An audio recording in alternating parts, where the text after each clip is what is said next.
limang sibilyan iti na-rescue, babaan iti duwa nga kadete. Nuhan ko mga na-rescue, babaan dagiti kadete dagiti lima nga sibilyan nga agpapa-rescue no papatulong iti San Juan, Ilocos Sur ket tatasiguron ket natay dangatan. Daytoy nga report ket nalatay mismo iti San Juan Police Station nga aday ti nag-report iti mismo PNP Station agaro alas 9:30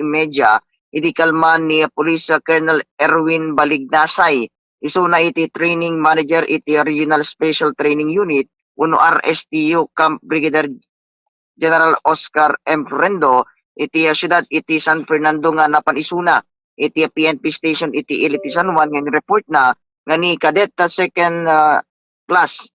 Samuel Samya Banak ada tinan-anay nga edad agna iti Barangay West Fairview, Quezon City kini Cadet second class Josh Raven Ace Milan Rabanes agna iti Barangay Punta Princesa, Cebu City kata madama iti training da iti officership iti Philippine Military Academy iti Bagyo nga madagitoy kat na ka-rescue da iti limang sibilyan nga dagitoy kat gangganing nga nalmosen iti Barangay Orbiston 2 San Juan, La Union. Segon kadagiti witness gada Cadet Second Lieutenant Aile Marcelo Soriano ni Cadet Second Class